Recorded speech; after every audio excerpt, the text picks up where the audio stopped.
De volta com o programa No Mundo do Trabalho. Hoje nosso programa é ao vivo e você assiste também nas reprises.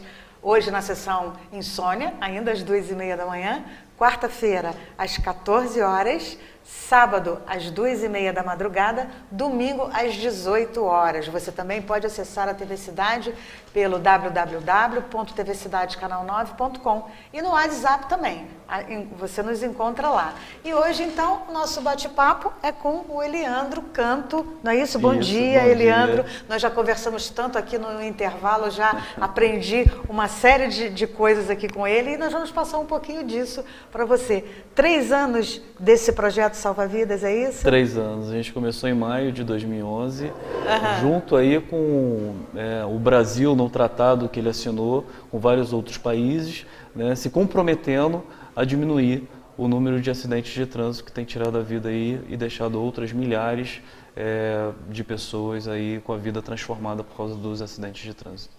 E por que isso, Eliandro? Da onde? Tudo bem, você sabia que o Brasil tinha esse comprometimento, mas o que o motivou a participar, a fazer parte desse trabalho tão importante, que é um trabalho voluntário, não é isso? Totalmente voluntário. Então, eu assisti um vídeo, na verdade, de uma menina chamada Jaqueline Saburido, que teve mais de 70% do corpo queimado.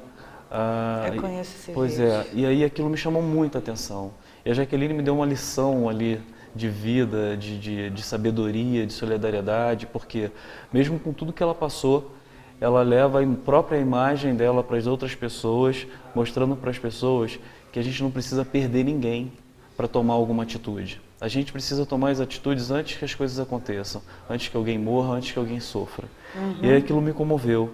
E daquele momento em diante eu percebi que era a hora de começar alguma coisa, é um desafio para a minha vida, de mostrar para as pessoas que é possível a gente fazer diferente. É possível a gente evitar acidente, é possível a gente evitar uma série de coisas quando a gente tem o conhecimento para isso. Quer dizer, você foi tocado, você foi sensibilizado e aí percebeu então esse seu compromisso de levar a educação no trânsito para as pessoas. E a gente estava até conversando aqui no intervalo, né? Educar adulto é muito complicado, né? É muito. Então, e aí a gente tem, eu acredito em 3 vertentes aí, né? Primeiro, a educação, né? É a gente focar nas crianças, é a gente fazer um trabalho com muito princípio, com muita força, e que esse trabalho seja refeito todos os anos, como é o Dia do Índio, como é toda a cultura que nós temos. O trânsito ele também tem que virar isso, matéria escolar, e todo ano ele tem que ser revisto pelas escolas e trabalhado. A outra vertente é o coração. Eu acho que quando a gente toca no coração da pessoa, a gente consegue sensibilizar a pessoa de verdade. Como a Jaqueline me sensibilizou, a gente consegue mudar um conceito, a gente consegue mudar uma cultura errada, né? Porque às vezes salvar uma vida é muito simples, Rita, é só usar o cinto de segurança. É não beber e dirigir, então são pequenas coisinhas que você pode fazer que pode fazer a vida, transformar e mudar a vida de muita gente, né?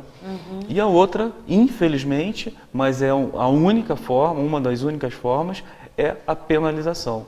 Por isso aí a Lei Seca virou um exemplo não só para o Brasil, mas outras pessoas de outros países, né? Outros países têm buscado entender um pouco mais da Lei Seca e por que ela é tão eficiente. É a Lei 11.705, né, que nasceu em 2008, através do deputado Hugo Leal, tem feito a diferença e salvado aí muitas vidas de verdade. E, infelizmente, desde que a gente conhece, desde que a história do mundo é mundo, tem que haver uma penalidade para educar as pessoas, não é isso? É verdade. Porque senão não funciona. É verdade. Eu tenho, assim, algumas coisas na minha vida como conceito que eu não consigo entender, né? Por exemplo, hoje, se você jogar um papel no chão, você pode ser multado. Será que a gente precisava de tudo isso, Rita? Né? Será que guarda o papelzinho no bolso na hora que você tiver uma lixeirinha? Poxa, mas não tem lixeira na cidade. Mas você tem que ter educação, né? Usar o cinto de segurança deveria ser como escovar os dentes. Você, antes de sair de casa, você não sai sem escovar os dentes, né? Depois do almoço, você escova os dentes, você cria seus filhos, ensina seus filhos dessa forma. E as crianças, não vendo os pais terem esse tipo de atitude, também não vão fazer, não é isso? Perfeito a tua colocação. É uma das coisas que eu falo sempre, coloco muito nas minhas palestras, é o comportamento, né? Você é o exemplo para o seu filho, você é o exemplo para os menores. Se você faz errado, o seu filho, a criança que está do teu lado vai fazer, porque para ela aquilo ali é uma coisa natural. Quando você faz certo e cobra o certo, e eu sei que fazer o certo não é fácil, é difícil, mas é o que a gente tem que fazer, a criança também Pelo cresce. menos o esforço de Pelo fazer. menos tentar, né? A criança também cresce com aquele conceito. E a criança, ela é também um formador de opinião. E quando ela compra a briga, ela também cobra do pai. Ela cobra também dos mais velhos. E por isso é tão importante a gente ter essa conscientização e começar lá desde pequenininho.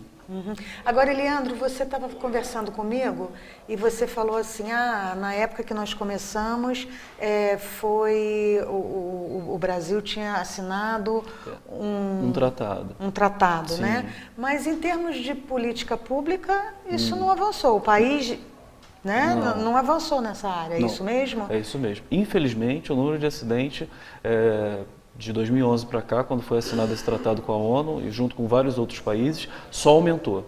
Né? A gente tem alguns pontos isolados, como eu falei, né, através da lei seca, que completou 6 anos agora. Né? Falo de novo através aí do deputado Hugo Leal, que realmente é uma pessoa que tem lutado demais por isso e a gente tem conseguido aí diminuir. Mas a lei seca, por si própria, se não tiver uma cultura... Sim, ela não é uma política pública para educar, é para punir. É para punir, infelizmente. Apesar de...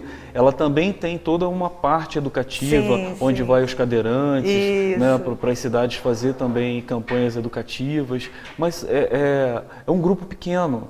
Se a gente for falar no universo macro, que é o Brasil, você está falando de uma coisa muito pequena que precisa ter políticas públicas realmente efetivas, desde a educação, a fiscalização e a penalização, para que realmente a gente consiga diminuir de forma agressiva esse número de acidentes aí que tem causado e tirado a vida de milhares de pessoas.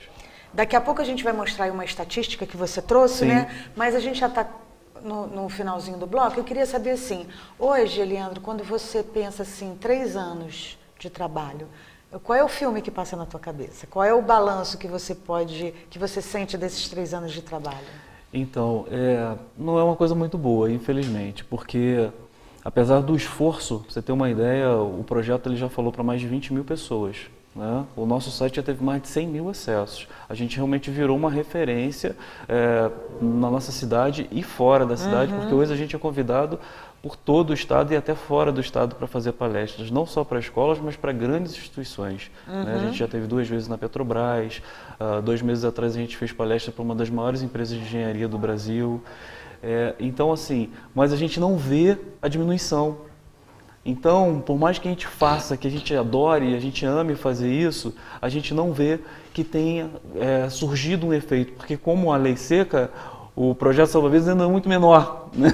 É uma coisinha, uma gotinha ali naquele oceano que está tentando plantar uma sementinha para que a gente possa colher no futuro. Eu sei sim, através de algumas informações que eu tenho, de e-mails que eu recebo, de mães elogiando o projeto, e até tem uma que é bem interessante, de uma mãe dizendo que como foi importante a gente estar na escola fazendo a palestra para o filho dela, porque a partir daquele momento o filho dela não ficava na cadeirinha, passou a sentar na cadeirinha, e eles sofreram um acidente, e por ele estar na cadeirinha, ninguém se machucou.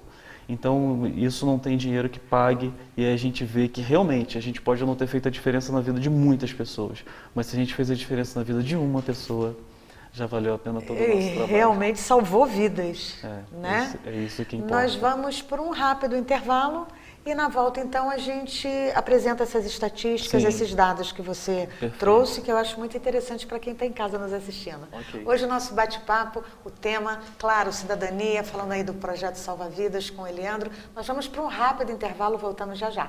TV Cidade, Canal 9, fique com a gente.